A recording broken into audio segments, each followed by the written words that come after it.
안녕하세요. 오늘은 교회가 없다 네 번째 나눔을 갖도록 하겠습니다. 오늘은 교회가 없다 목사에 대하여. 목사, 지체들의 역할을 훔쳐가는 도적. 목사, 그는 크리스천들의 마음속에 예수 그리스도 자신보다 더 잘 알려지고 더 높이 칭송받고 더 철저히 의시되고 있다. 목사를 제하면 현대 기독교는 무너져 버린다. 신약 성경 전체에 오늘날의 목사의 존재를 인정해주는 단 한 개의 구절도 없다는 것을 알면 참 놀라게 된다는 거죠. 목사라는 것은 초기 교회에서는 전혀 존재하지 않았었어요.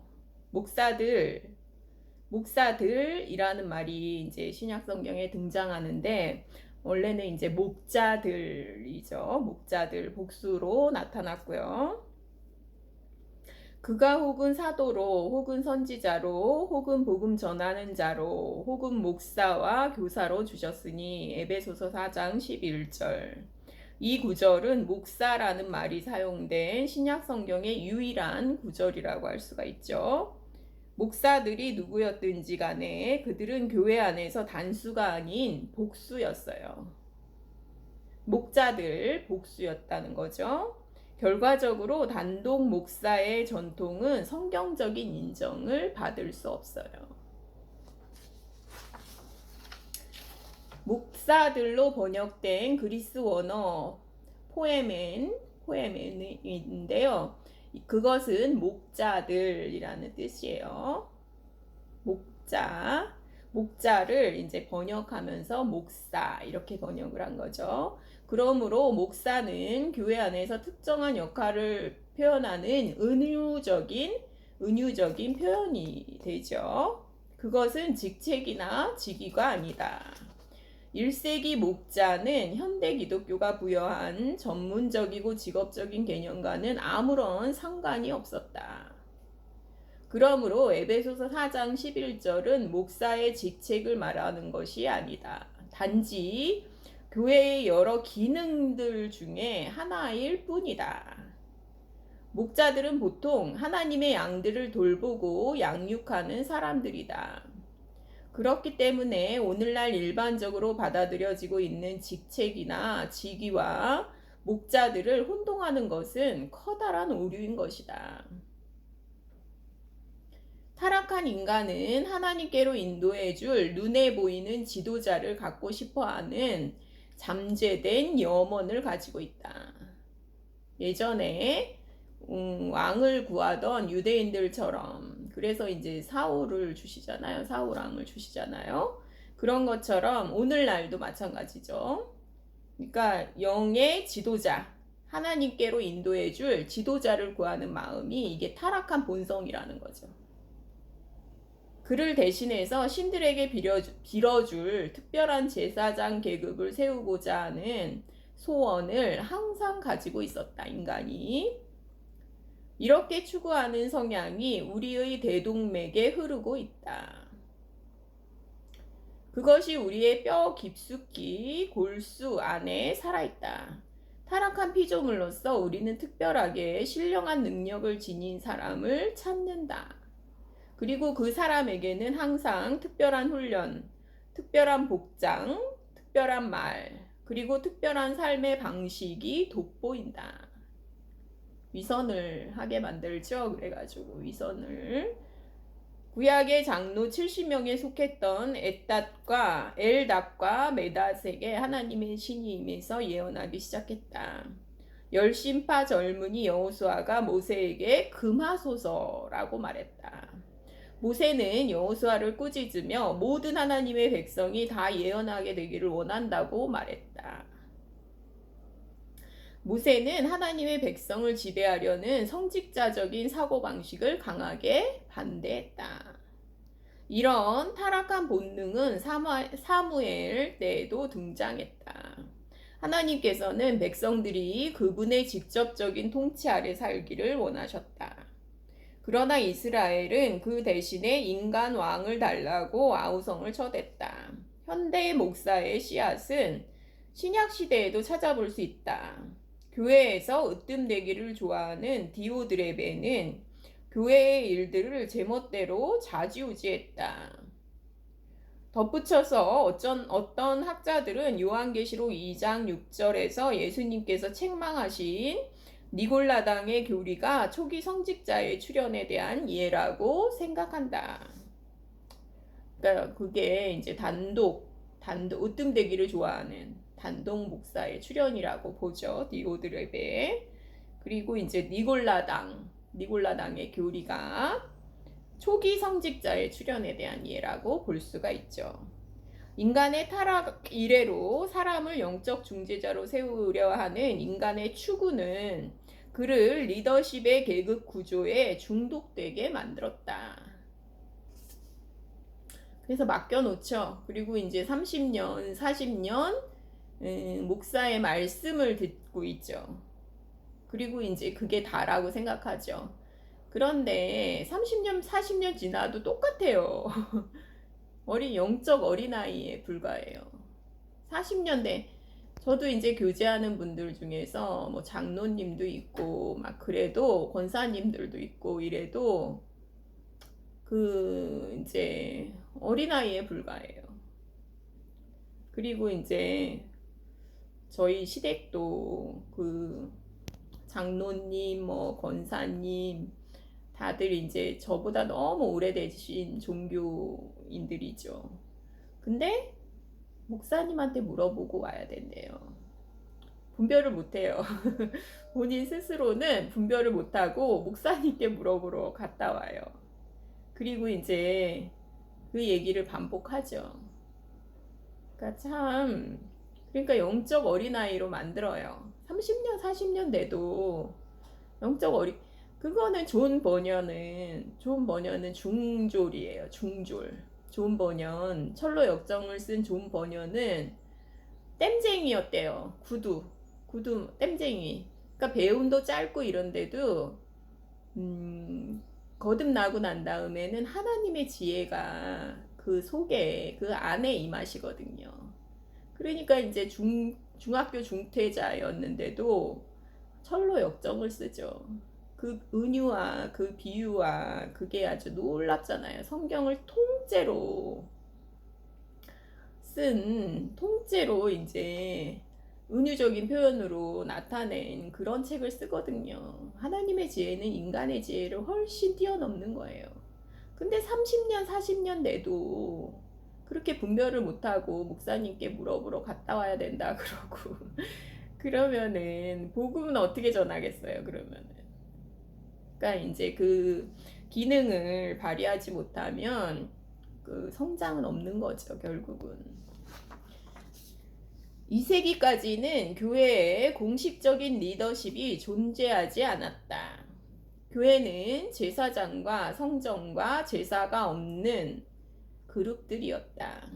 크리스천들은 그들 자신을 머리이신 그리스도의 직접적인 지배 아래 두었다. 양떼들 중에는 장로들이 있었다. 장로들도 이제 복수로 있었죠. 이 사람들은 모두, 그러니까 어떤 우월한 존재들이 아니라요. 모두 대등한 관계예요. 영이 나타나면은 말씀이 있는 거고, 육신이 나타나면 말씀이 없는 거예요. 대등한 관계예요, 다. 신약 성경에는 리더십이 피라미드 구조가 아니었죠. 그것은 오히려 수평적인 관계였고 성도들이 사도들을 본받는 그런 관계였죠. 그 장로들이라는 거는 오래된 사람들이 아니에요. 그게 아니라 영이 많이 나타나는 사람들, 영적 생명이 많이 나타나는 사람들이 장로들이죠. 사도들이었죠. 그런 거지 막 30년 40년 나이가 많아가지고 그거랑은 상관이 없어요. 안디옥의 이그나시우스는 장로들 중에서 한 명을 다른 사람들 위에 올려놓았다. 그렇게 높여진 장로를 감독이라고 불렀다. 이그나시우스는 감독이야말로 거짓 교회를 추방하고 교회의 통합을 확립하는 구제책이라고 생각했다. 그는 단일 감독 체제가 이단과 내부의 분쟁으로부터 교회를 구해줄 것으로 생각했다. 역사적으로 이것이 단일 감독 또는 절대 감독 체제로 알려져 있다. 이 단일 감독 체제가 2세기 중반 때는 대부분의 교회들 안에 굳게 자리 잡게 되었고 3세기 말에는 로마 제국 전역으로 번져 나갔다. 이런 이제 피라미드 구조, 계급 구조는 사실은 타락한 인간의 본성이 만들어낸 거죠. 그리고 이것도 초기 교회에는 없었는데 단일 감독 체제를 만드는 거죠. 감독은 결국 교회 재정의 담당자 겸 분배자가 되었고 기독교의 모든 것을 알고 신앙을 가르칠 책임이 있는 사람이 되었다. 한때 활발했던 회중은 이제 귀머거리와 벙어리가 되어버렸다. 성도들은 단지 감독이 하는 것을 구경하는 존재가 되었다. 요컨대 감독은 교회의 단독 목사가 되었다. 그는 회중의 대변인이자 머리로 인정되었다. 그가 모든 것을 장악하고 그의 손으로 다스렸다. 이 모든 역할은 감독을 현대 목사의 선구자로 만들었다. 이렇게 이제 목사를 만드는 거죠. 단독 목사를 만들게 된 거죠. 3세기 중반에는 감독의 권위가 더 견고해져서 고정적 직책이 되었다. 카르타고의 시프리안의 영향으로 카르타고의 시프리안 200년에서 258년 영향으로 구약의 제사장, 성전, 제단 그리고 희생 제사가 부활되었고 구약이 다시 부활되었죠. 다 패했던 것이 다시 부활되었고 감독들은 사제, 제사장으로 불리기 시작했죠. 너무나 안타까운 일이죠. 이 제도를 다 없애고 사흘 안에 성전을 세우리라. 예수님이 그렇게 말씀하셨지만 다시 그 구약을 부활시키게 된 거죠. 그들은 또 경우에 따라서 목사라고도 불렸다. 감독과 장로들을 합쳐서 성직자라고 부르기 시작했다. 참으로 교회 역사를 보면요. 우리는 교회 역사에 대해서는 좀 알 필요가 있어요.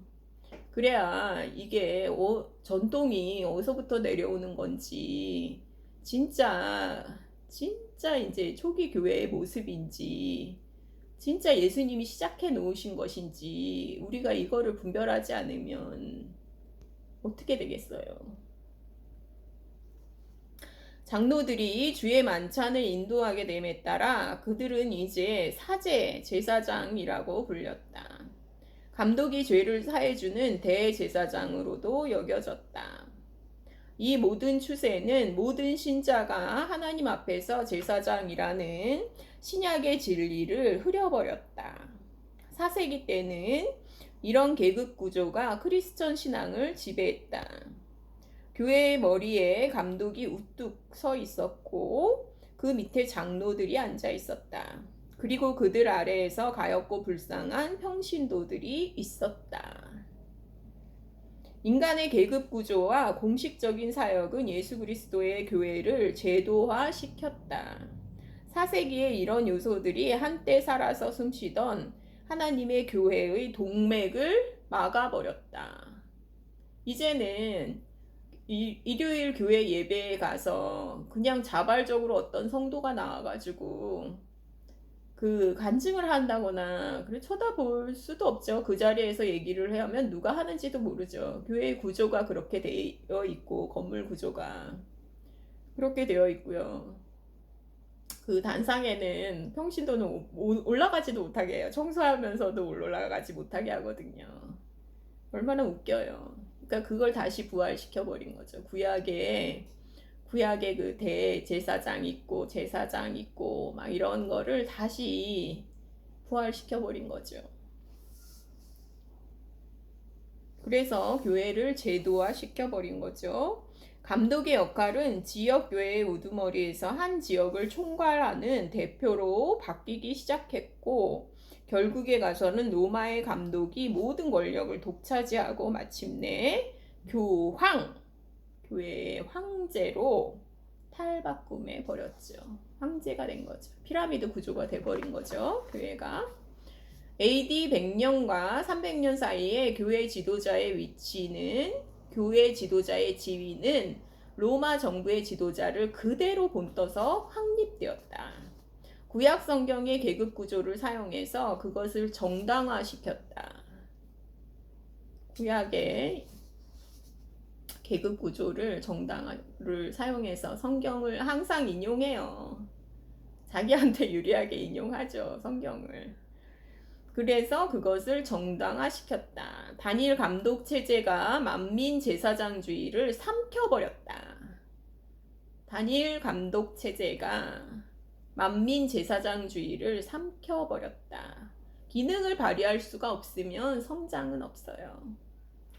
4세기에 콘스탄틴이 왕좌에 앉자마자 교회는 상의 하달 방식의 그러니까 위에 있는 사람의 의도가 밑으로 전달되는 거죠.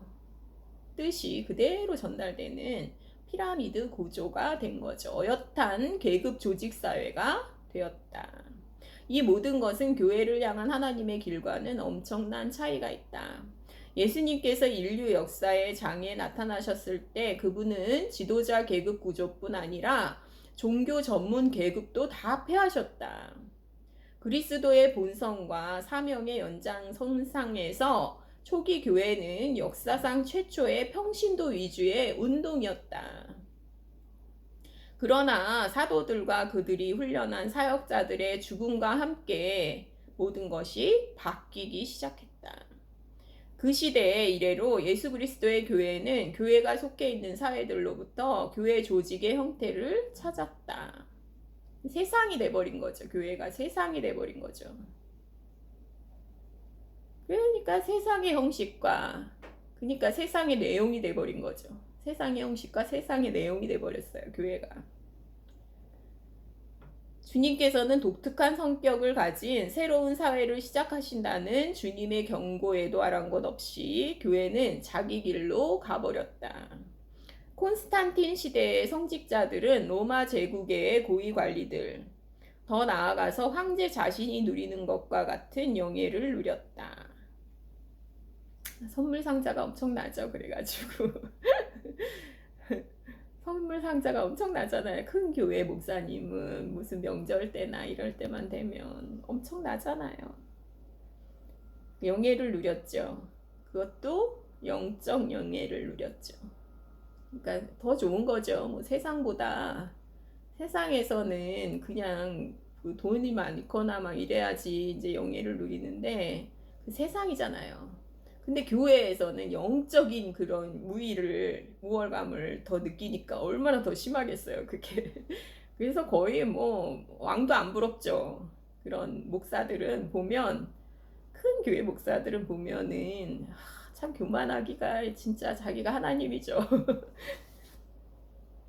그는 또 성직자에게 고정된 급여, 사역 수당을 주라고 명령했다. 콘스탄틴이죠, 결국은. 콘스탄틴. 이게 이제 그리스도인들이 콘스탄틴을 굉장히 이제 추앙하고 그렇게 해서 이제 기독교가 공인되고 이렇게 된 것을 상당히 기뻐하지만 사실은 이거는 마귀의 공격이에요. 사단의 공격이죠. 평화가 아니죠, 사실은. 그렇게 해가지고 성직자에게 고정된 급여, 사역 수당을 주라고 명령했다. 그리하여 성직자들이 관리의 위상과 높은 지위의 위상, 그리고 특권 부유층의 권세를 골고루 갖추게 되었다. 콘스탄틴 시대에 성직자가 되는 것은 부르심이기보다는 평생의 직업이었다. 지금도 그렇죠. 지금도 자격증이 있으면 평생 직업이 되고 평생 이제 목사님 소리 듣고, 그래서 어떤 여자들은 또 이제 그게 소원이더라고요. 사모님이 되는 게 소원인 사람들도 있잖아요. 사모님, 가난하게 살아도 사모님 소리를 듣고 싶어가지고. 콘스탄틴 아래서 기독교는 정부에 의해 합법화되었고 높여졌다. 이것이 교회와 세상의 구분을 흐려놓았다. 크리스천 신앙은 더 이상 소수자의 종교가 아니었다. 회심했다고 보기에는 의심스러운 사람들이 새로운 회심자로 한꺼번에 교회에 들어왔으며, 왜냐하면 공인이 돼버리니까, 권력을 차지할 수 있으니까요. 그래서 섞여버리면 그냥 교회가 세상이 돼버리는 거죠. 각양각색의 이교 사상을 교회 안으로 갖고 들어왔다. 5세기 때는 만민 제사장주의의 개념이 기독교에서 완전히 자취를 감추어버렸다. 하나님께 나아가는 길은 이제 성직자 계급에 의해 좌지우지되었다. 독신 성직자 제도가 실시되기 시작했다. 이제 독신 성직자 제도가 시작됐죠. 교회 건물은 이제 향과 연기로 휩싸였으며 성직자와 평신도를 분리하는 작지만 대단히 중요한 스크린이 도입되었다. 성직자는 신성한 계급이 되었으며 우리를 고통스럽게 하는 주제인 안수로 인도해준다. 4세기의 신학과 사역은 사제들의 영역이었고 노동과 전쟁은 평신도들의 것이었다. 신성한 사제들의 세계로 들어가는 통과의식이 바로 안수였다. 1세기에 손을 얻는 것은 직책에 앉히거나 특별한 지위를 부여하는 것이 아니라 단지 역할을 인정하거나 확인한다는 뜻이었다. 이 안수라는 게 확인한다는 뜻이었죠. 참 형제임을 확인한다는 뜻이었고 이제 성숙한 자라는 거를 확인한다는 뜻이었지. 근데 3세기 때는 안수가 완전히 다른 뜻으로 변해버렸다. 공식적인 크리스천 의식으로 자리잡게 되었던 것이다. 4세기의 안수식은 상징적인 복장과 엄숙한 의식으로 꾸며졌다. 안수는 만민 제사장주의를 짓밟는 교회의 계급을 만들어내었다. 크리스천들은 로마의 행정관리들을 임명하는 관습에서 안수식을 본받았다. 어거스틴은 293년, 373년 그의 가르침, 안수가 사제에게 분명하고 확고부동한 흔적을 부여해서 제사의식을 거행하는 권한을 준다는 뜻으로 안수가 철회할 수 없는 영구적인 자격증으로 자리 잡게 된 거죠. 그런 게 어딨어요. 바로 육신적인 게 나와버리면 바로 타락해버리는 사람인데 영구적인 자격증이 어디냐고요. 그래서 안수를 통해서 사제 또는 감독은 미사의 제사를 바칠 특별한 신적 능력을 부여받았다. 안수는 또한 사제를 완전히 구별되고 거룩한 특권층으로 만들었다. 사제들은 땅에 있는 하나님의 대리자와 동일시되었다. 그들은 교회의 소위 평신도들로부터 따로 구별된 특별한 계층의 사람이 되었다. 오늘날의 안수의 관습은 크리스천의 특별한 계층을 만들어낸다. 이런 사상은 비성경적이다 못해 아주 해로운 것이다. 저도 여기에 동의하고요. 이 책을 평신도들이 많이 읽었으면 좋겠다는 바람이 있어요. 목사님들은 읽었겠죠. 근데 이제 이런 걸 얘기하겠어요. 자기한테 유익이 안 되는데. 그러니까 다 사람들은요, 다 자기 유익을 구하죠. 그러니까 이제 김구 선생이 뭐라고 얘기했냐면 교육이 없으면 다 자기 유익을 따라서 산다. 교육이 없기 때문이다. 그리고서는 그렇게 이제 사는 모습을 보고 너무나 안타까워서 교육을 시키고자 했죠. 높은 뜻을 어떻게 가질 수가 있겠어요? 지식이 없는데 높은 뜻을 어떻게 가지고 어떻게 교회의 역사가 이렇게 됐는지 어떻게 연구할 수가 있겠어요? 교육이 없는데, 지식이 없는데. 근데 배우려고 하지 않고 책 읽으려고 하지 않고 목사님만 계속 쫓아가죠. 참으로 안타깝죠. 저는 저 같은 평신도가 참 많은 줄 알았어요. 한 명도 없더라고요. 근데 한 명도 없더라고요. 그리고 이런 거를 목사님들은 이런 걸 절대로 안 하죠. 교회가 없다 책은 거의 금기시하죠. 안 알려주죠. 그리고 평신도들에게 안 알려주죠. 이걸 왜 알려줘요?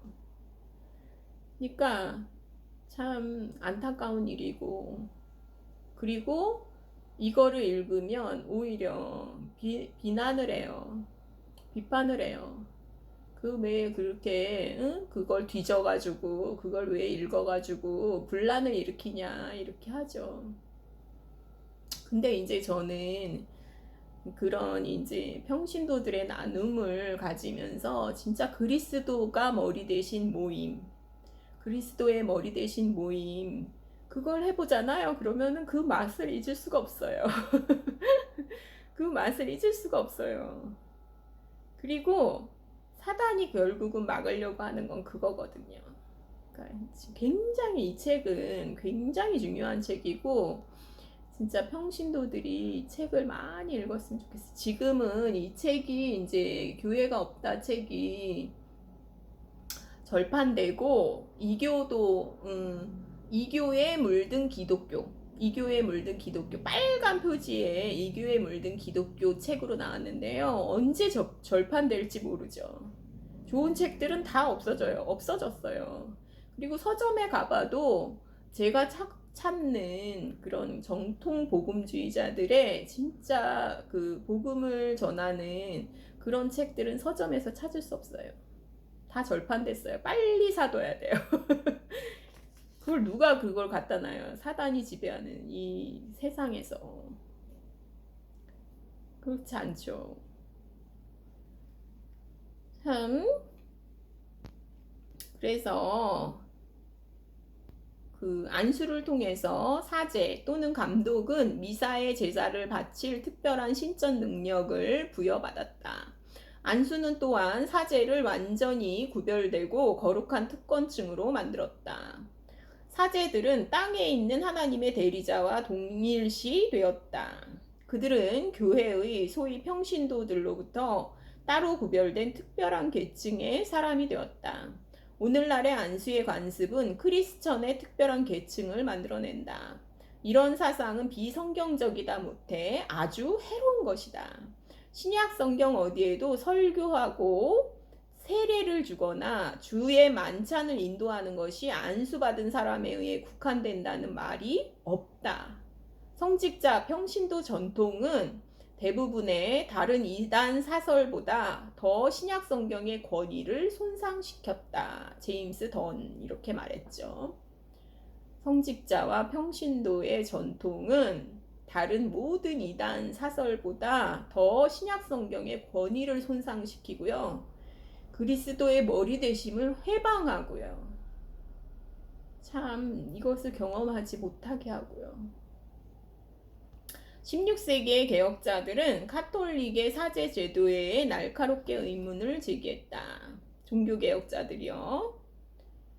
그들은 사제가 포도주를 피로 변화시키는 특별한 능력을 소유했다는 사상을 공격했다. 종교개혁자들이 이제 공격을 했는데 이게 어떻게 되는지 보겠습니다. 그리고 사도 계승서를 부정했다. 그들은 성직자에게 결혼하도록 격려했다. 의식을 개편해서 회중에게 참여의 기회를 더 넓혀주었다. 또 감독의 직책을 폐지하고 사제의 권한을 줄여서 장로로 되돌려 놓았다. 그러나 불행하게도 개혁자들은 로만 카톨릭의 성직자 평신도 구분을 개신교 운동으로 그대로 옮겨왔다. 그들은 또 카톨릭의 안수 개념을 그대로 보존시켰다. 그들이 감독의 직책은 폐지했다 할지라도 단일 감독 체제를 부활시켜 새 옷으로 갈아입혔다. 종교개혁의 슬로건은 만민 제사장주의의 회복이었지만 이 회복은 부분적이었다. 카톨릭의 사제와 마찬가지로 개신교의 사역자도 교회에서 하나님의 사람, 하나님과 그분의 백성 사이의 유급 중재자로 인식되었다. 죄를 사하는 중재자가 아니라 하나님의 뜻을 전해주는 중재자로 인식되었다. 그래서 옛날의 문제가 새로운 형태로 탈바꿈에서 나타났다. 용어는 바뀌었지만 독소는 그대로 남아있었다. 이게 이제 머리가 되고 싶은 이 남성성, 이것은 타락한 인간의 본성이거든요. 이게 끝까지 끝까지 따라오는 타락한 인간의 본성이에요. 세상에서도 우두머리가 되고 싶고 교회 안에서 우두머리가 되면 더 기쁜 거죠. 더 마음이 기쁜 거죠. 이 본성은 진짜 이게 십자가에 함께 못 박히지 않으면 이렇게 살 수밖에 없죠.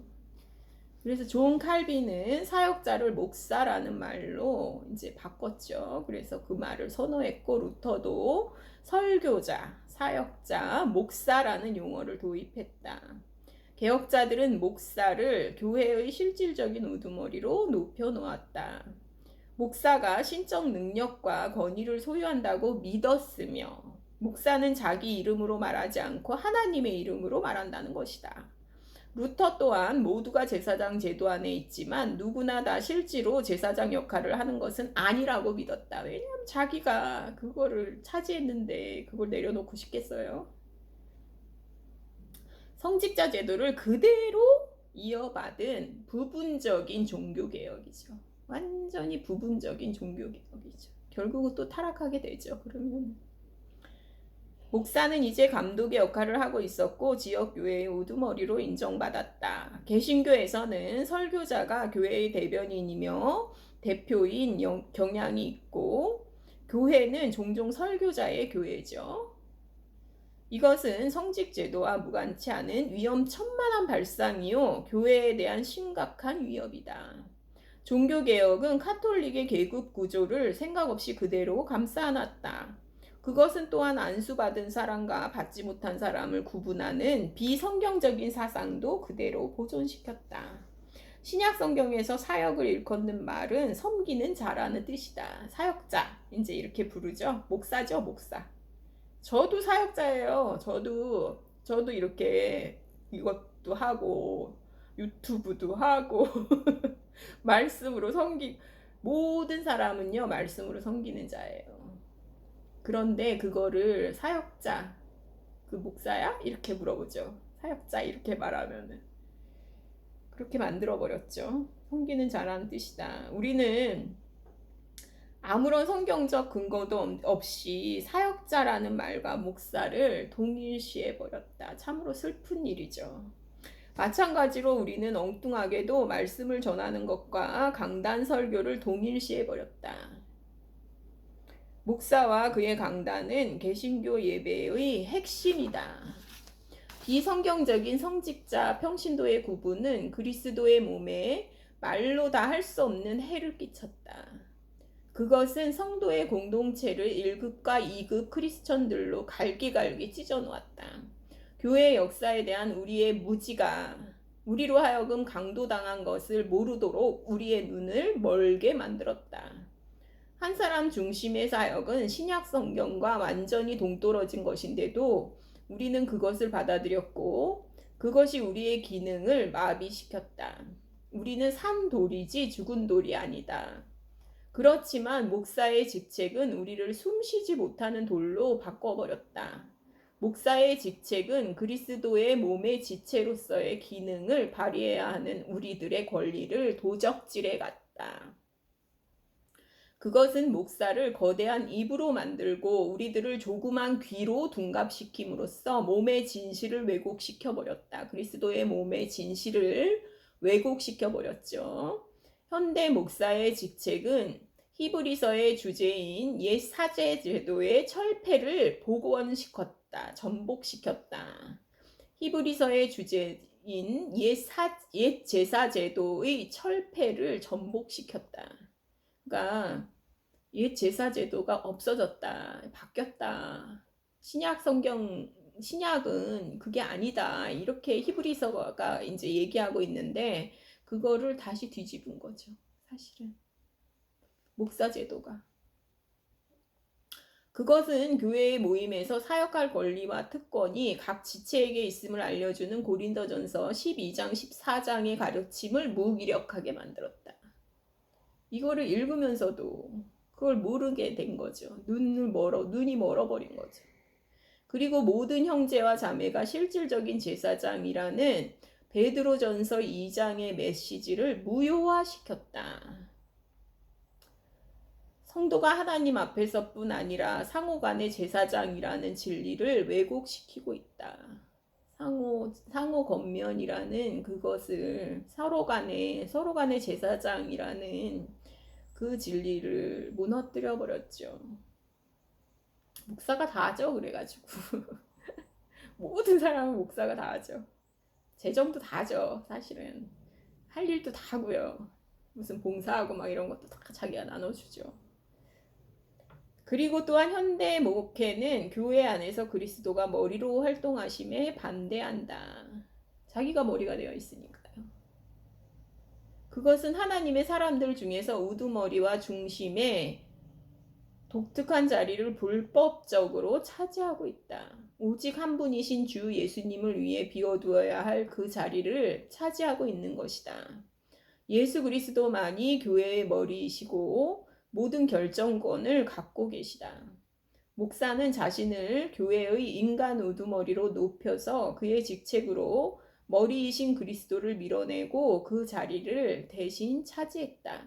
이런 이유 때문에 현대 목사의 역할만큼 하나님의 영원한 목적의 성취를 방해하는 존재는 없다. 그 이유는 자유롭고 열려있고 몸 안에서 모든 지체가 기능을 발휘하는 교회 안에서 그리스도의 머리 되심이 실질적으로 구현되는 데에 그 목적의 중심이 맞춰져 있기 때문이다. 하나님께서 그분의 아들 이외에는 아무도 머리로 세우지 않으셨는데 목사는 정상의 고독 속에 살고 있다. 그 결과 현대의 목사들은 신약 성경에 58번이나 등장하는 서로 또는 피차 권면하라는 것을 혼자서 짊어지려 하고 있는 것이다. 그러므로 그들 대부분이 그 무게를 이기지 못하고 좌절하는 것은 그리 놀랄 만한 일이 아니다. 개신교 목사는 약간만 개혁한 카톨릭의 사제일 뿐이다. 새 장로는 옛 사제를 크게 썼을 뿐이다. 현대 목사는 옛 사제를 큰 글자로 썼을 뿐이다. 이건 구약이에요. 사실은 구약 제도를 부활시킨 거예요. 목사 제도는. 그게 너무너무 안타깝고, 그리고 그 이제 우상이잖아요. 사실은 우상 숭배잖아요. 그리스도가 머리가 되셔야 되는데 또 다른 우상을 만든 거잖아요. 그러니까 성장할 수가 없는 거죠. 결국 우상이냐 하나님이냐예요. 결국은 이것은 영적 싸움이고 이것은 그래서 성장을 할 수가 없는 거죠. 거기서 30년 40년을 교회에 다니고 모든 것을 해도 모든 이제 봉사나 헌신을 해도 성장을 할 수 없는 이유가 바로 이것을 막고 있는 거기 때문이에요. 이 기능을 발휘하면서 성장할 수가 있는 거거든요. 모든 성도는 그리스도의 머리 되심 아래에서 기능을 발휘함으로써 이게 머리에서 공급이 되면서 그렇게 성장할 수가 있는 거거든요. 참 안타까운 마음이 있네요. 교회가 없다 프랭크 바이올라 중에서 발췌했습니다. 감사합니다.